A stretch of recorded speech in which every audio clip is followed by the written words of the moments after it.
하나님 주신 말씀 시편 95편 6, 7절 2절 말씀 함께 보시겠습니다. 구약성경 872쪽에 있습니다. 시편 95편 6절과 7절의 말씀, 2절의 말씀을 한 목소리로 함께 봉독합니다. 오라, 우리가 굽혀 경배하며 우리를 지으신 여호와 앞에 무릎을 꿇자. 그는 우리의 하나님이시요 우리는 그가 기르시는 백성이며 그의 손이 돌보시는 양이기 때문이라. 너희가 오늘 그의 음성을 듣거든. 오늘도 주님과 함께 하루를 시작하시는 우리 모든 성도님들, 하나님께서 하늘의 크신 은혜와 평화를 가득 부어주시길 주님의 이름으로 간절히 기원합니다. 오늘 본문의 말씀을 통해서 함께 은혜 받도록 하겠습니다. 우리 하나님 앞에 굴복하는 삶, 이런 제목으로 함께 은혜 나누겠습니다. 오늘 본문 말씀에서 특별히 2절 말씀 보시면 우리가 감사함으로 그의 앞에 나아가며, 이 표현에 감사하다라고 하는 이 히브리어가 본래 야답인데요. 이것은 야드라고 손을 뜻하는 그 낱말과 기원이 이제 어원이 같습니다. 그래서 어떻게 보면 감사하다라고 하는 이 표현은 손을 들어 주께 감사하는 행위와 이제 같다, 이렇게 이야기할 수 있습니다. 하나님께 찬송을 드리고 감사의 고백을 드린다라고 하는 것은 손을 들어 예를 표한다는 것을 의미하는데, 손을 든다는 게 무엇을 뜻합니까? 하나님께 항복한다는 뜻이에요. 원래 이제 전쟁터에서 패한 병사들이 승리한 병사들을 향해서 손을 들잖아요. 내 손에 이제 무기를 다 내려놨다. 내가 당신을 공격할 수 있는 수단들을 다 내려놨다. 그리고 내 목숨은 이제 당신 것이다. 당신의 처분에 내 목숨을 맡길 테니 나에게 자비를 베풀어라. 이제 그런 의미에서 우리가 손을 들잖아요. 똑같습니다. 하나님 앞에 감사하며 그 앞에 찬양하고 나아갈 때 우리가 손을 들어 하나님께 예를 드리는 이유는 하나님께 우리의 모든 삶의 처분권을 내어드린다는 것을 의미합니다. 하나님께 우리의 삶을 내어드리고 하나님 앞에 우리 자신을 통째로 내어드리는 그 모든 행위가 도리어 우리를 살게 한다라는 것이 성경의 한결같은 증언입니다. 오늘 우리가 읽었던 6절 말씀에도 보면 경배한다 할 때 그냥 경배한다라고 하지 아니하고 굽혀 경배한다, 이렇게 무릎을 꿇어. 이 무릎을 꿇는 것도 무엇입니까? 우리가 하려는 모든 일들을 다 내려놓는다는 것을 뜻합니다. 하나님 앞에 나아갈 때 우리가 하는 자세는 항복하는 자세요. 모든 것 다 내려놓고 주 앞에 주님이 지시하시고 일러주시고 가르쳐 보여주시는 곳을 향해서 가겠다는 단단한 결단을 의미합니다. 그러니까 이것을 이제 합하여 우리는 여호와 하나님께 굴복하다라는 표현으로 쓸 수 있을 것입니다. 전적으로 순종하다, 그런 의미로도 우리가 이해할 수 있을 것입니다. 하나님 앞에 이렇게 굴복하는 행위가 곧 우리를 더 온전히 살게 하고 하나님 보시기에 더 아름답게 살게 하는 가장 중요한 비결입니다. 왜 그렇습니까? 하나님은 한 번 우리를 지으시고 이 세상에 보내신 다음에 팔짱 끼고 그저 방관하시는 분이 아니시거든요. 우리를 지으실 뿐만 아니라 또 다시 재창조해 가십니다. 하나님이 의도하시고 기뻐하시는 방식대로 우리를 다시 새롭게 빚어 가신다는 거예요. 그래서 하나님의 창조는 단번에 이루어지는 것이 아니라 계속해서 이루어지고 있습니다. 특히 사람은 끊임없이 하나님이 자라게 하시되 어디까지 자라게 하신다고 하셨습니까? 예수 그리스도, 머리 대신 예수 그리스도에게까지 자라게 하신다. 왜 우리를 자라게 하실까요? 하나님과 더 온전히 소통하고 교제하기 위해서 그렇습니다.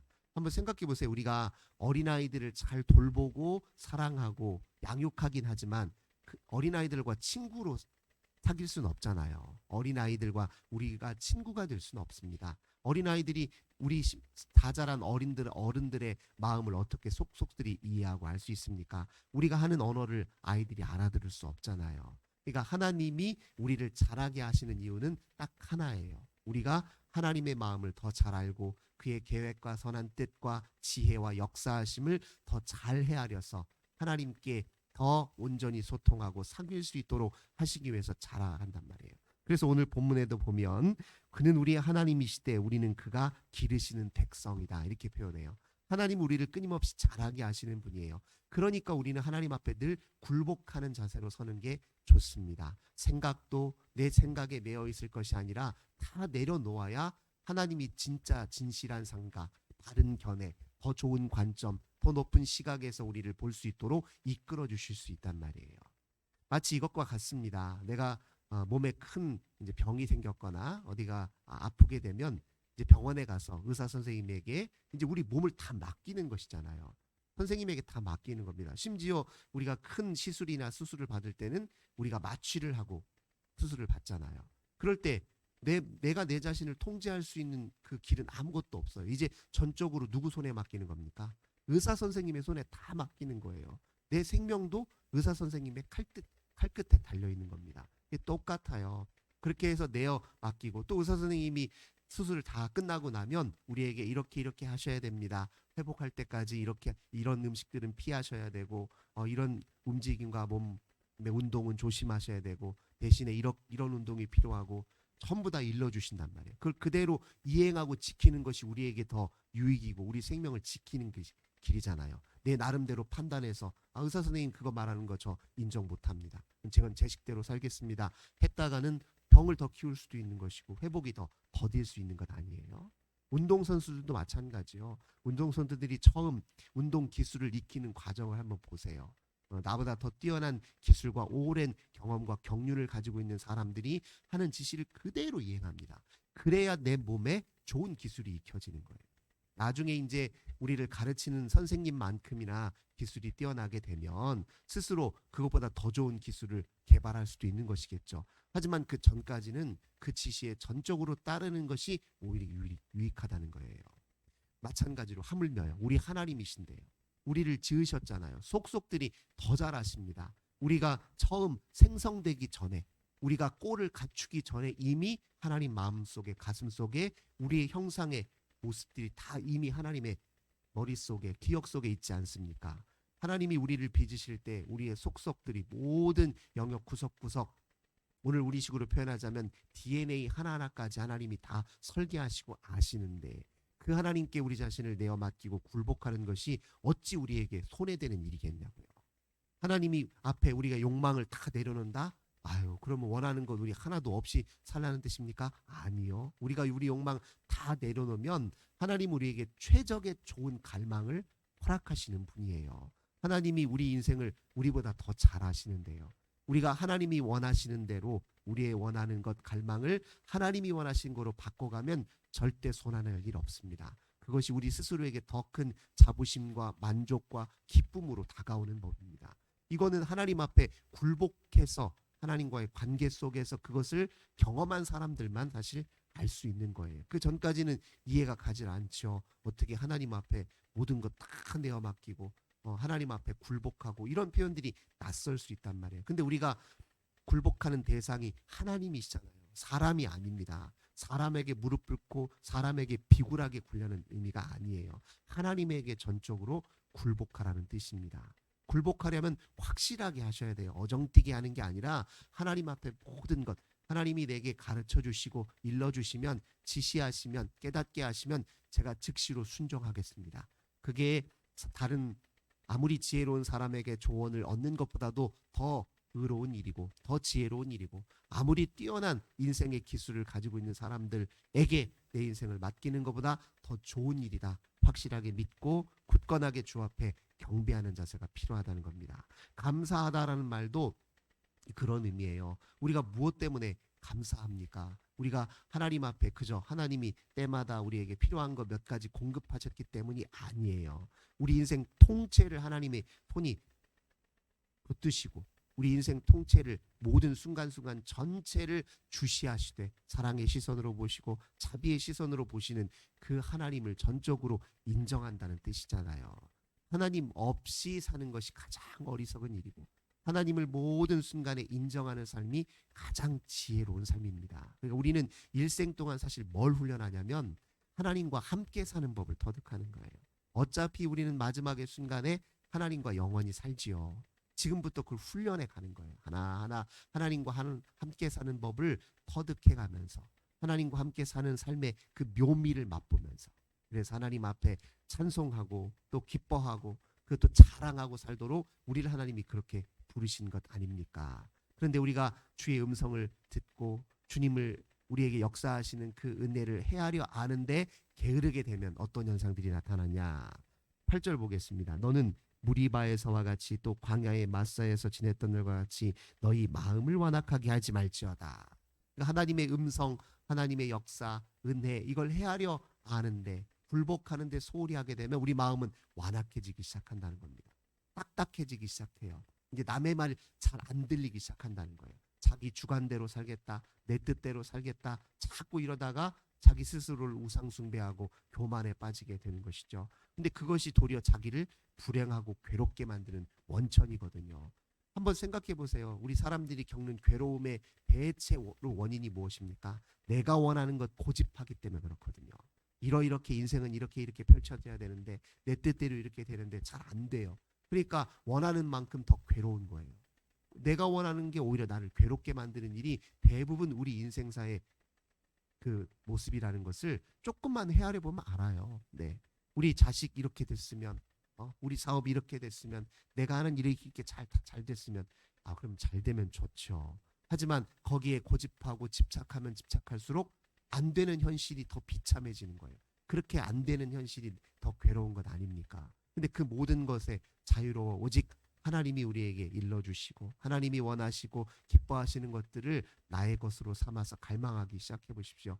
그러면 당연히 우리가 원하는 것은 도리어 우리를 기쁘게 하고 만족스럽게 만든다라는 사실을 기억할 필요가 있습니다. 그래서 내 마음이 완악해져서 딱딱해져서 특히 하나님의 말씀을 듣는데 자꾸 소홀히 하게 되면 우리 자신을 근본적으로 치료해야 될 필요가 있습니다. 그럴 때 더 우리 자신을 하나님께 내어 맡겨야 하나님이 극약처방으로 우리를 온전히 새롭게 하실 수 있다는 사실을 우리가 기억해야 될 것입니다. 그래서 특별히 9절 말씀 보면 이 마음이 완악한 사람들이 또 하는 특징이 하나가 뭐냐면 나를 시험하고 조사하였더라 이런 표현이 있어요. 하나님을 시험했다는 거예요. 하나님 어떻게 내 인생 나 이렇게 잘해주시나 어떻게 하시나 한번 이런 자세로 보는 거죠. 그러니까 이것은 굴복하는 자세가 아니라 통제하려고 하는 자세입니다.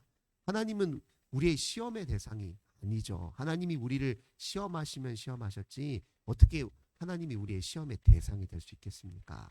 어떻게 하나님이 날 지금 사랑하신다면 이 타이밍에 딱 이렇게 도와주셔야 되는데 이거 안 하시는 거 보니까 하나님 나 사랑 안 하네? 이렇게 여기는 것이 마음이 완악한 사람의 특징이에요. 하나님이 이렇게 내가 원하는 것을 지금 뒤트시네? 무슨 더 좋은 뜻이 있으시려나? 하나님이 나를 더 좋은 길로 인도하시려나? 혹시 내가 택한 이것이 잘못된 결정인가? 되돌아볼 수도 있어야 되잖아요. 그게 바로 우리의 자세입니다. 우리에게 벌어지는 일들을 하나님의 은혜의 역사로 인정한다면 내가 원하는 방식대로 풀리지 않았을 때 그 순간에도 하나님을 인정해야죠.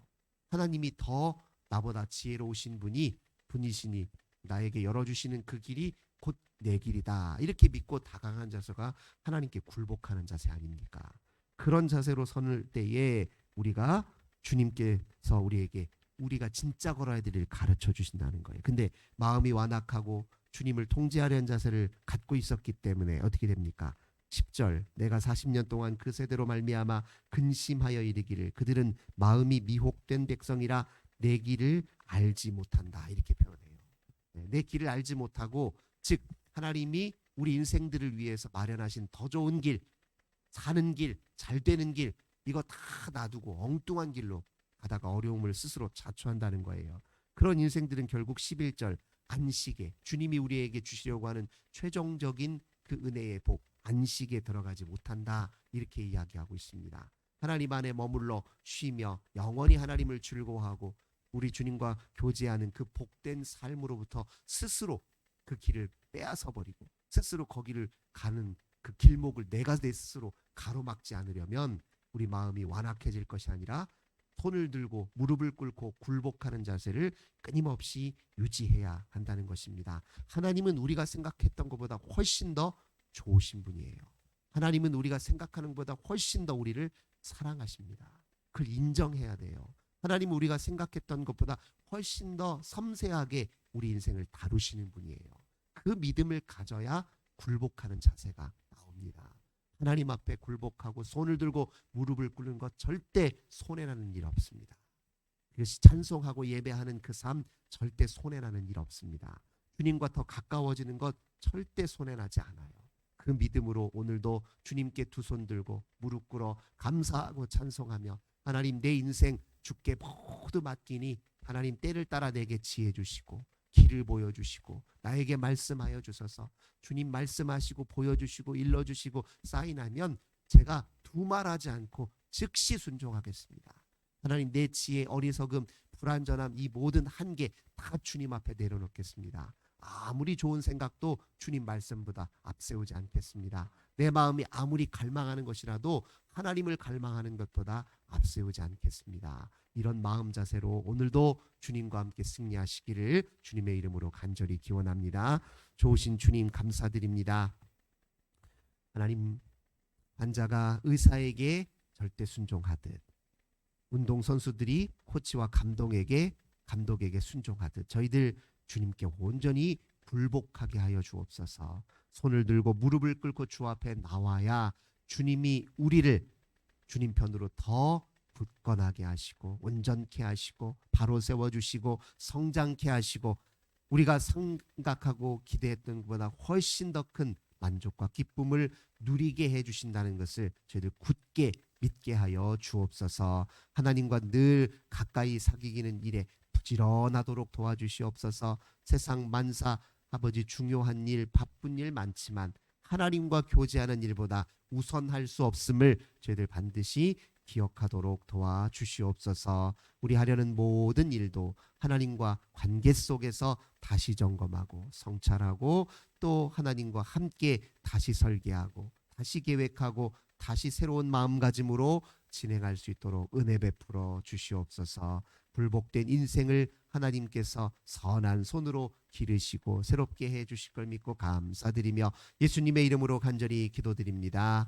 아멘. 오늘도 환우들을 위해서 우리 가정의 자녀들을 위해서 교회와 나라와 민족과 고통당한 우리의 이웃을 위해서 주 앞에 기도하겠습니다. 하나님 감사합니다. 오늘도 하나님 앞에 기도한